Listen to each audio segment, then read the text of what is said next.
In the bottom right, our Terran player, will he advance to Code S?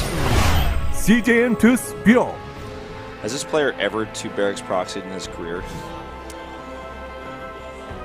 It doesn't pop in my mind, but I want to say yes. Just don't think he'll do it here. Out to the top left in the red for Samsung. Samsung Galaxy Khan RorO.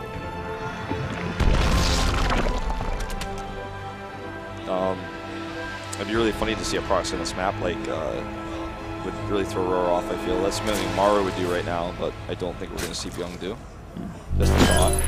This map is 2 different types of proxies: the 2 barracks proxy and then the Reaper proxy at the chin. Well, you know, I always feel like the 2 barracks proxy is so much more dangerous because if you have someone, you're like relying on Zerg messing up for the Reaper proxy to really work. Like, it normally does some damage, but you know, you see a game like, for instance, Mario versus Effort here. Perfect micro will shut it down. So, yeah. I mean, Bbyong open up with just a barracks. It looks like a 1 barracks expand. Yeah, no Reaper. Is he going to go into Mech Wolf? Yeah, actually, I think. Oh, well, it's a late gas. That's a factory timing gas right there. That's a CC fact. Yeah, so I think he is going to go into Mech this game, to be honest. His life is on the line. He already played it here. He already beat RorO with it. Yeah, actually, I think it's a good choice. I think that's what RorO wants. I think he's going to be so ready for Mech this time. That's actually a really, really like in-depth analysis of the situation, but I think you're right. I hope so. I'm going to have this last one be epic. This has actually been a really good series. And I'm not just saying that because the rest of the series today just sucked so badly, but this has actually been a very good series. Yeah, it's been a good series. This is the type of series I want to catch. Like, this is a Code S level series that we're watching. The shape, the only one of them will be branded Code S after this. Yeah. This group should just have 3 players in Code S. Yeah, I feel that way about a lot of groups. If it was up to me, we'd have like a Code S of... If I got to like just choose Code S based off players that enter for it, not counting the players that are in the Europe WCS and America WCS, I think for me it would be closer to 40 players. There's definitely someone would cut out. I'd be like, I'm so sorry, Terminator, you're not in Code S. In Artosis Fantasy Code S, you're not there. You don't exist. Same with you, Paralyzed, who got top 8 last season. Get out of here. But RorO definitely on the list. Bbyong definitely on the list as well.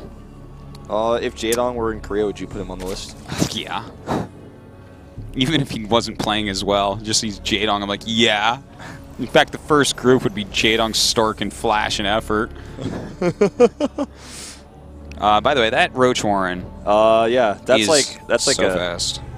DAT Roach Warren at this point, man. Like, this is 3 Overlords. This is basically an all-in. Yes, it is. RorO showing drones. some true balls. It's like the season is going to be over for me if this doesn't work. Yeah. But you know what? He's playing against someone who has a decent amount of Marines so far. And has been often going blind 3rd CC. That's true. This would be especially good against that. He is going into a very fast starport, which shouldn't really help him out that much. But this is like a lot of Hellions and Marines he's making. Bbyong has no scout on the map. He has no presence. So when he sees this push coming, it's going to be when it hits him at his front door. Yeah. Okay, well, actually, the Hellions will come out now. Well, he knows the Hellions are coming out. I don't think he shows the Roaches. He's just going to run the Roaches to the side and keep them hidden. You know what's going to happen? Yeah, look at this. This is going to look like a much more normal timing of Roaches coming out. But there's like 5 more across the map, I believe is the number. So he'll see this, right? He's like, oh, a Roach attack. But this should be more powerful than what he's prepared for, right? Yeah, I mean, he's going to keep making Roaches. He's not actually making a bunch of Speedling fall because he doesn't have speed, obviously, but... Ooh, that's exactly the move Bbyong needs, is a bunker at the top of the ramp. Yeah. And he's got Widow Mines coming out, too. I think holding at the secondary ramp would be a mistake. Or attempting to. It would be a failure. You mean, the secondary going down? Yeah, the natural ramp. You're right about that. I think it would get broken for sure. Well, this is still a lot of pressure coming through that bunker. Isn't ready. He actually needs to just let one Roach tank that. He's sending a link up for it. Perfect move. Should have unburrowed there. Didn't do it, but that's okay. We'll see if he holds on. He's going for this depot right now. The bunker is up. Yeah, starting to pick off SCVs. He has to pick off a lot, though, for this to be worthwhile. I think he is actually fine. I don't even think he needs SCVs to repair anymore. This might be right. This is a really important move here, and does get shut down, so that's huge. Because had he gotten more drones here, that would have been... I mean, he's already only at 27, 29 now, 33. Okay, he is droning up quite heavily. Yeah, this is held. This is a held push at this point. But can he defend the drops that are coming across the map? That's like... Oh, yeah. I mean, this is basically a tough situation for RorO. It was an all-in build. I don't think he killed enough to make that worthwhile at all.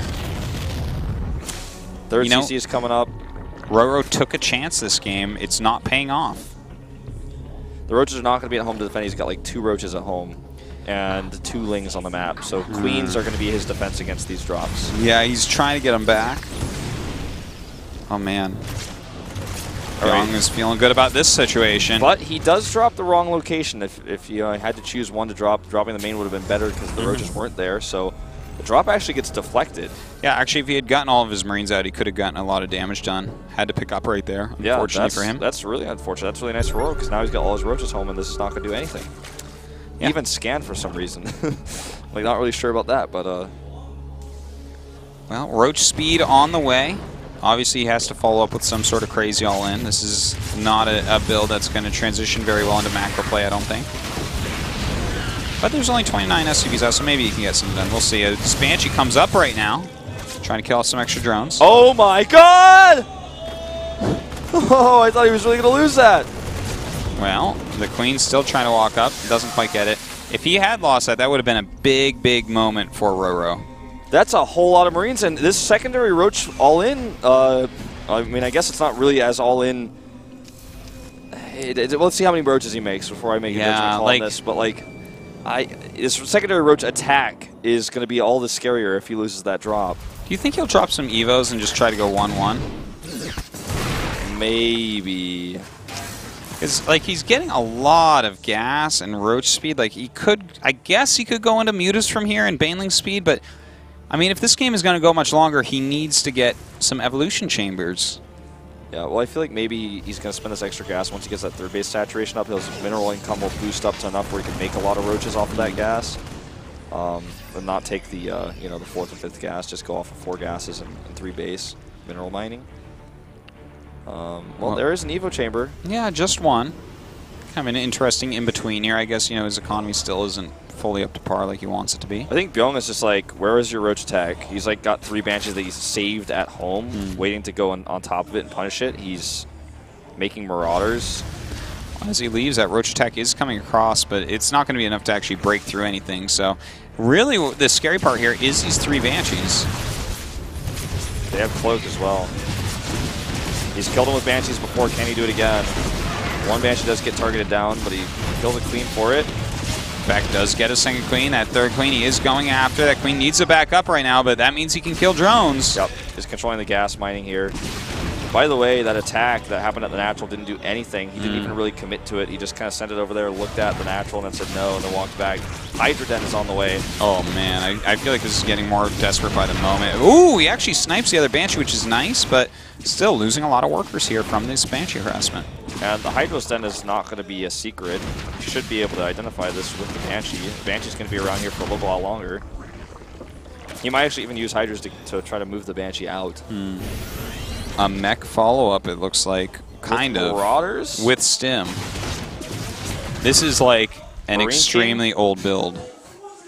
If he's actually, yeah, he's going like Stim Marauders with factory units. This is like so old, it's from Wings of Liberty beta. We do see him actually moving up here with these Hellions. Going after some of these drones, trying to get even further ahead here. Oh, wow. Almost gets that last shot, but not quite. It almost feels like with this, it's like mech with Warhounds. From the Heartless Swarm beta. Well, that Banshee didn't get anything done. Yeah, the least effective Banshee so far. That 3rd base going to be going up here. A misdropped Mule as well over there. Just wanted to point that out. Look at this. He's going right up to 5 Raxes. And he stopped Marauder production at 6 for now. He's getting siege tanks. Well, I mean, I guess those Marauders are very useful because there is a bunch of Roaches out, and that means that he doesn't need to focus on making siege tanks quite as quickly. He can actually go ahead, makes his Thors, and well, he's making siege tanks as well. So I guess he's expecting this to just be a ground pounder force. Yeah. Which I guess is a fair assumption considering there's Hydras out as well. Yeah. Did he actually see the Hydra Den? I don't think he saw any. Well, now he knows for sure. He knows for sure now. I thought he flew past it at some point, but I guess he possibly didn't. Making the siege tanks as well, I would guess that he has an idea. Double armory is about to finish, so he can get those upgrades. And I don't know, man. This is Is it? I can't call this game normalized. I still have to give a big edge to Bbyong here. You know, he's got more SCVs than there are drones. The harassment, I guess, is done, and we're starting to see RorO get into some type of good army with some nice upgrades, but realistically, he would want to have a 4th base already up and mining right now. And I think more upgrades than he has now. Beyond the lack of the 4th base,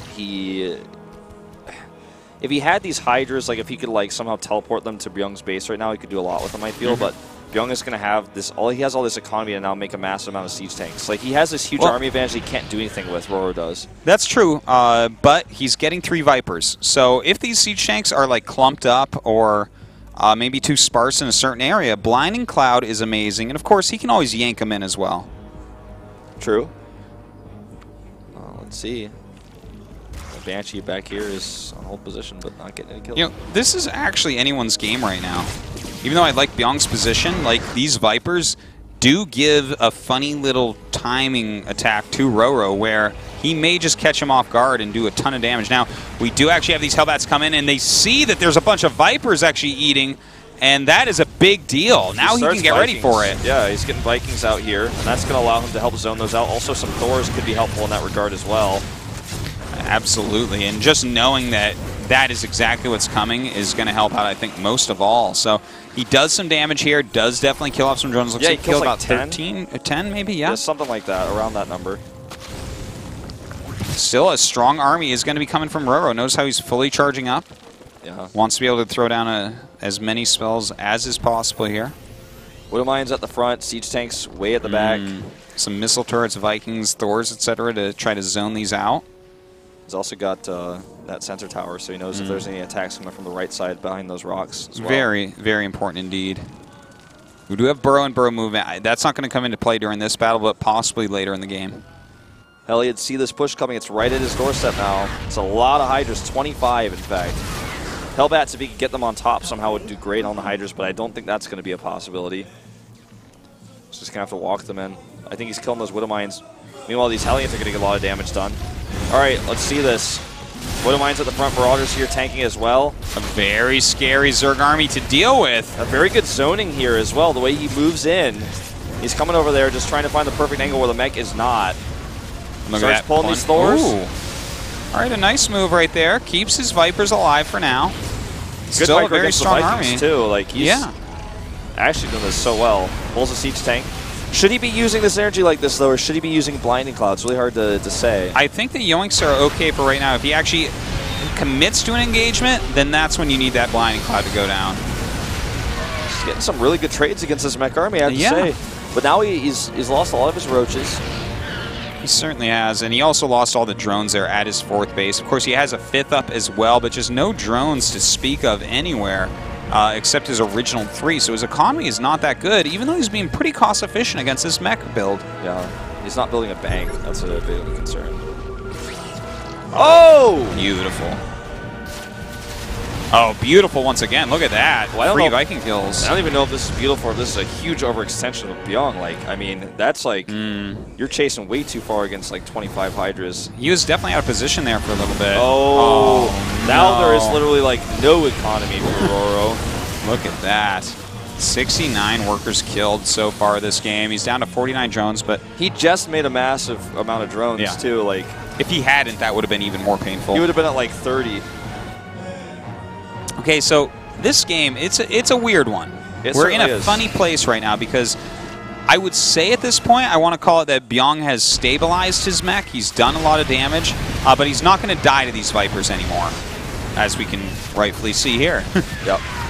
I feel like Bbyong is still like a bit timid here. It's like he's not as comfortable playing against Hydra style with his mech. He's much more used to Swarm Host. He's much more used to, you know, Muta Roach. He's really not as accustomed to dealing with this. He's trying to like kind of adjust his style on the fly right now. You know, I think Vipers right now are the one unit that Zerg has that if you're not ready for them mentally when they hit you, or even with the right units, either way, just if you're not fully prepared for them, they can just swing the game very, very quickly.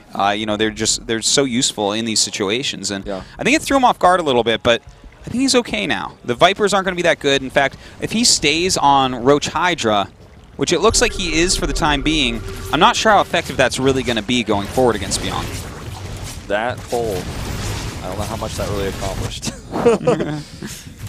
Well, these Hellions over here are going to get a lot of kills. Oh, man. In fact, they could actually fight against the Hydras okay as well if they wanted to, but... they are light units, those Hydras, you got to remember. So he kills a lot of drones here again. Center tower will go down. It's a cool little target here. That's a funny little kill. Eliminate the last of these roaches with this scan. Well, I mean, he's trying to get something done with them. The roaches aren't that effective the higher the siege tank count does get. Where does RorO actually go from here? Because his economy keeps getting reset. He keeps making the same set of units. Oh, that's painful. How keeps many making the same Thors set of units. How many Thors are there on the map? Do you know? I'm not sure. I don't think it's very high. 2 Thors. He could maybe save for a Mutalisk. If he had a better drone count, he could save for a Mutalisk switch, but because this keeps happening to him, I don't know. Like, no, certainly. He doesn't have the money to do that right now. I don't think he ever will with all these drones going down. Oh, boy. That is some economy slaughtering right there. But he has killed so many drones at this point. I think he's like probably up to 80 or 90 drone kills.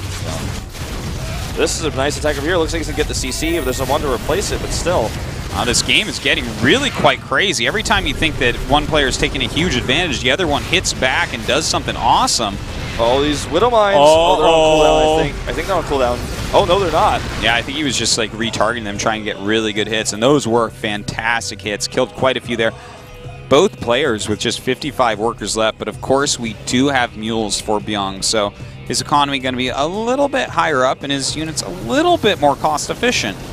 I feel like some of Byong's bases are more mined out too. He might actually have to move around a little bit because RorO, like for example, RorO's 5th base, the 9 o'clock position, he had that for a long time, but it's actually just now getting its first minerals mined right now, basically. So he has that base. He's going to have it for a while. Some good siege tank abducts here. Grabs like 5 of those. Pretty fantastic. And let's not forget, he has 7 Vipers right now. So these big clumped up siege tank lines are actually not the right way to engage. If he has enough time to gain some energy here, he can throw down enough blinding clouds over clumped siege tanks that his army can walk in and kill him. This is true. He's down to only 13 Hydras though. His army has actually suffered quite a bit of losses, and there are 15 siege tanks on the map. Loses a base as well, which means losing Larva, and he's got no bank, and this is like the last mining source here besides the 3rd. You know what? Very similar things can be said, though, about Bbyong and his situation. His 3rd is gone. His natural's mined out. His main is mined out. He has that 4th, but that's really it for him. All right, some good Viper pulls here on top of these Hydralisks. Oh, he's still losing a big chunk of his army, though. He's actually losing a lot, man. Yeah, he needs to back up there. He needs to use more of his Viper tech, but, well, he still has 5 left. All right, needs to siege us up, needs to siege us up. I think he's just hiding them to get that energy, or maybe he's using Consume back at home. Yeah, maybe he ran him over. He needs to cost efficiently kill off this army. I would have loved to see burrow movement there. Thor's not fighting here. You know, I think he's going for speed here to kill this off rather than efficiency. Yeah. He realizes if this army joins up with the rest, then he's in a lot of trouble. But if he can kill that off, not as bad. Well, economy-wise, Bbyong in the much better place when it comes to mineral income especially. But RorO has a larger army, and he's going to continue to control the map with that, and he's going to be able to hold these bases.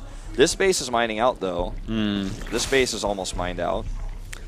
Yeah, and the location of his 4th right now, that's like pretty close up there, right? So kind of scary. I love those 3 Widow Mines on the left, by the way. I think those are like game changers for Bbyong because we have these burrow roaches that are coming, and that could be an issue.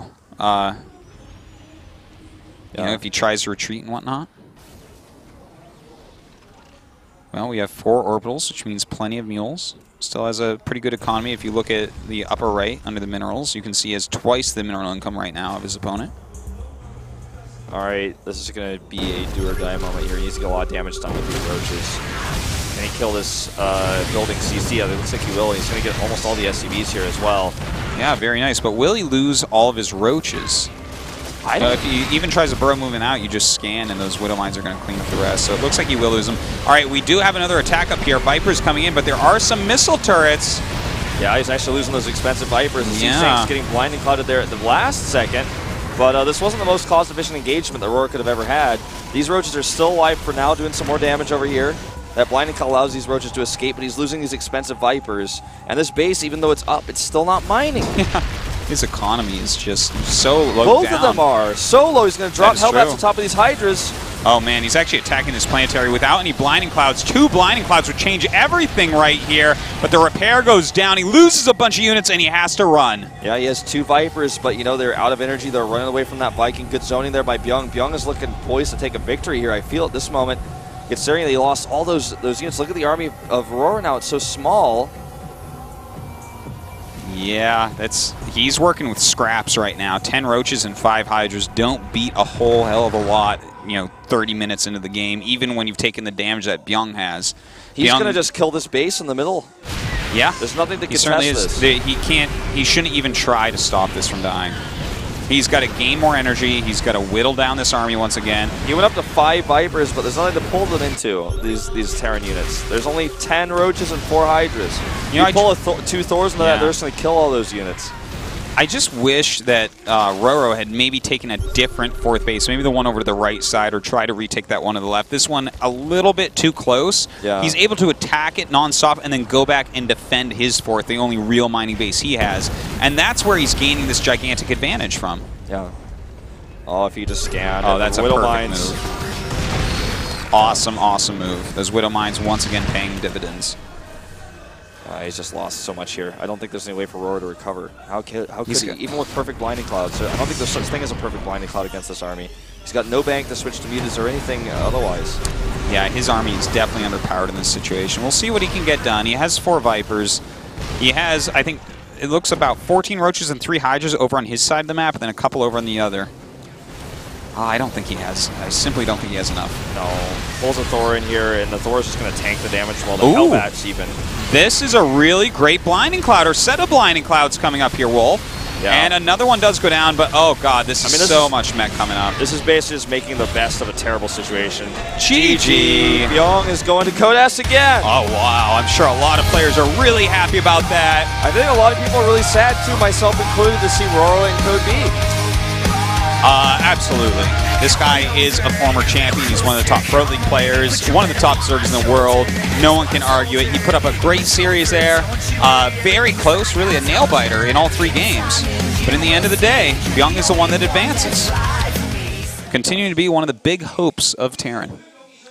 Yeah, indeed. And honestly, I wanted Bbyong in slightly more. I feel like he had a better performance in Pro League at the end there, and so did his team. And just because of the reasons that we talked about before, he was consistently one of the only Terrans in Codas this year when Protoss was like dominating everything, and no Terrans were saying they were able to beat Protoss. He was. So, well, great to see him move forward. He's got a very different style from a lot of Terrans, so an exciting guy. Sad, really Supernova, the only one not making it back for Terrans this season. Right. Well, let's take a look at today's results and show you guys exactly who got out and what our scores were on this somewhat one-sided day of Code A. Yeah, that last set, very much recommended. I really enjoyed all 3 games there. They were really great, high-quality games between 2 Codas caliber players. The rest of the series, if you missed them, do not go back and watch them. They are not the games you're looking for. They're not.